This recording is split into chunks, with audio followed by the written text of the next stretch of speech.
Bonjour à toutes et à tous qui me rejoignent sur cette nouvelle vidéo. J'espère que vous allez bien. Aujourd'hui, je vais vous parler des prémices de notre flamme jumelle, les prémices de la, pas de la rencontre, mais les choses que vous avez placées sur le chemin pour vous souvenir que que vous allez à la rencontre de votre flamme jumelle. Alors, ça commence depuis la tendre enfance. Heu, Ce n'est pas quelque chose qui, commence le jour où on rencontre notre flamme jumelle, mais vraiment ça commence, quelque part dans l'enfance. Hem, je vais, vous raconter mon histoire, celle qui, a toujours été la mienne lorsque j'étais enfant, cette passion pour les jumeaux. Je m'inventais une vie avec une sœur jumelle. Je m'inventais une vie, incroyable avec quelqu'un qui a toujours été là avec moi. Hem Si vous regardez, loin, très loin, vous apercevrez qu'effectivement, vous avez toujours su, heu, qu'il ou elle allait faire partie de votre vie, que vous ne serez plus jamais seul parce que, même si, nous ne sommes pas, dans l'union, on sait que, nous ne serons plus jamais seuls. On sait, heu, on a rencontré notre jumeau, notre jumelle et on sait qu'il y a quelqu'un de parfait quelque part là-bas pour nous. Hem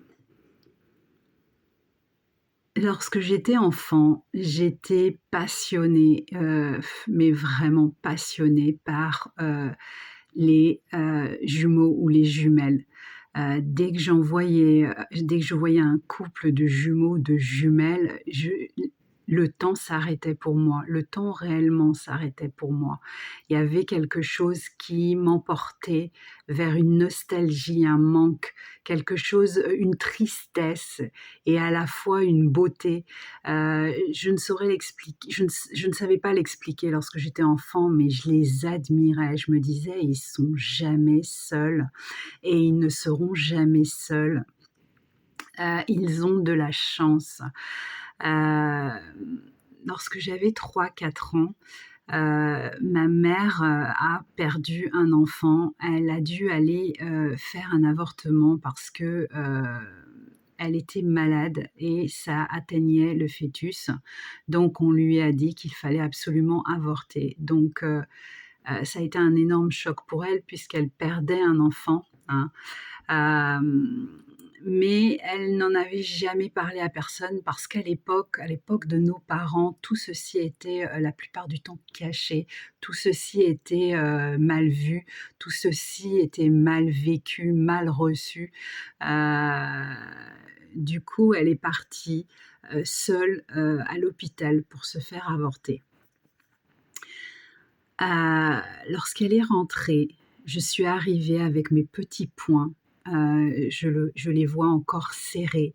Avec mes petits poings, je fronçais les sourcils et je lui ai dit: «Pourquoi as-tu jeté mon jumeau à la poubelle?» J'avais déjà cette vision, de l'avortement. J'ai vu, cette vision alors qu'elle en avait parlé à personne. Elle avait parlé à personne de sa grossesse également à part, à mon père, parce que c'était un peu tôt et qu'à l'époque, on disait pas, qu'on était enceinte. Aujourd'hui, c'est beaucoup plus, beaucoup plus, simple. Mais à l'époque, tout était, caché jusqu'à, tant que le fœtus soit en, «sécurité» entre guillemets. Heu, Là, je revois ma mère, heu, se demander comment j'ai su qu'elle venait d'avorter. Pour moi, en tant que petite fille, c'était mon jumeau.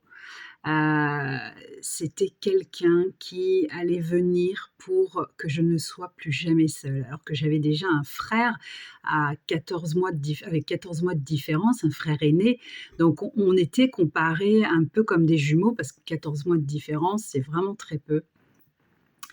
Heu, on nous appelait d'ailleurs les jumeaux, on se quittait pas et donc ma mère, avorte de ce fœtus et je lui dis: «Pourquoi as-tu jeté mon jumeau à la poubelle?» Je réalise aujourd'hui, alors cette histoire, c'est elle qui me l'a racontée, lorsque j'avais 14 ans. À 14 ans, je rentrais du collège et j'ai dit à ma mère: «C'est marrant maman, à chaque fois que je croise des jumeaux», là je viens d'en croiser, ils étaient rouquins, je me souviens, ils étaient rouquins, je lui ai dit: Je suis fascinée par les jumeaux». Et elle me dit: «Oui, je vais te raconter une histoire, c'est depuis toujours», et elle me raconte cette histoire où je lui dis: «Maman, pourquoi as-tu jeté mon jumeau à la poubelle?» J'avais déjà 3-4 ans, déjà à 3-4 ans, j'avais déjà, cette sensation de manque. Je savais déjà qu'il allait y avoir une connexion avec mon jumeau. Je savais déjà que nous allions nous revoir dans cette vie et j'étais déjà pressée de le revoir et je trouve ça extraordinaire, de me souvenir de tout ça et d'avoir, en fait, repéré les cailloux que j'avais semés déjà sur mon parcours, déjà très jeune. Hem Lorsque je suis rentrée à mon premier travail, ma mère est décédée, lorsque j'avais 23 ans. Il fallait que je trouve du travail pour aider mon père à faire vivre la maison. Donc j'ai arrêté mes études, j'étais en psychologie. J'étais en psychologie. Je voulais être psychologue pour enfants. Heu en fait, j'ai dû trouver du travail. J'ai trouvé du travail dans un hôpital, en tant que standardiste où j'y ai passé, 19 ans. 19 années,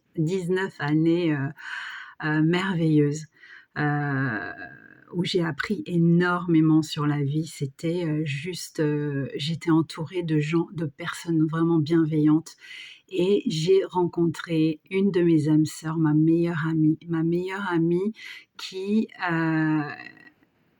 est jumelle. Elle a une jumelle et évidemment, cette fascination que j'avais pour les jumeaux et les jumelles, évidemment que j'allais tout faire pour être leur amie.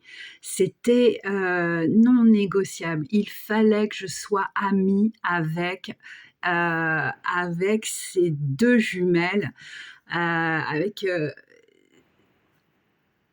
je elles se ressemblent tellement, ce sont des monozygotes et elles se ressemblent tellement que parfois j'avais même, je ne savais même pas les reconnaître et j'étais fascinée par ça, fascinée, par, l'amour qu'elles ont l'une envers l'autre, la façon de se protéger, je trouve ça extraordinaire.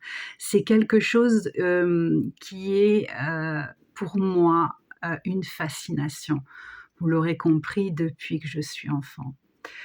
Heu, mais je ne m'imaginais pas, heu, que les flammes jumelles existaient. Je n'imaginais pas que j'avais un jumeau, heu et que j'avais cette chance dans cette vie d'enfin rencontrer, le vrai, parce que les jumeaux ici, ne sont pas, les vraies moitiés d'âme.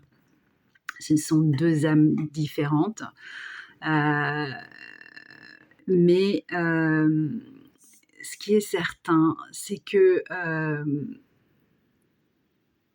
cette fascination, n'a vraiment pas été, quelque chose ça n'a pas été un hasard. J'ai semé ces cailloux-là pour pouvoir, comprendre que, j'allais rencontrer ce que l'on appelle l'autre moitié de son âme, son jumeau karmique, mon jumeau karmique.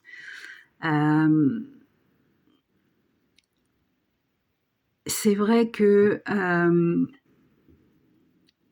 si vous cherchez réellement au fond de vous, si vous cherchez tout ce que vous avez semé, vous allez voir que tout a été divinement orchestré, tout a été choisi avec minutie, tout a été planifié avec sagesse, avec votre sagesse, avec la sagesse de toutes les âmes qui vous accompagnent aujourd'hui, que ce soit dans le négatif ou dans le positif. Tous sont là pour vous mener à votre jumeau ou à votre jumelle si dans cette vie il est question d'un contrat pour travailler les blessures avec ce jumeau ou sa jumelle. Les jumeaux et les jumelles, les flammes jumelles ce n'est pas une nouvelle histoire. Cette histoire, c'est depuis la nuit des temps. Cette histoire commence par Adam et Ève et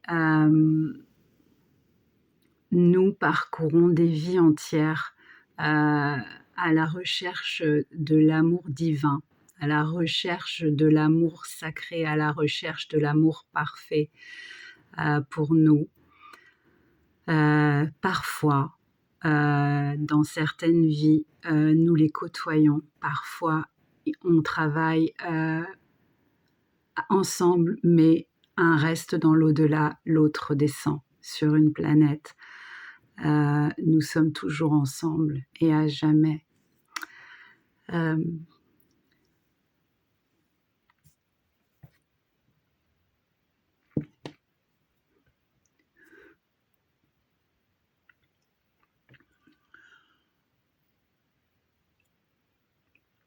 Je vous embrasse.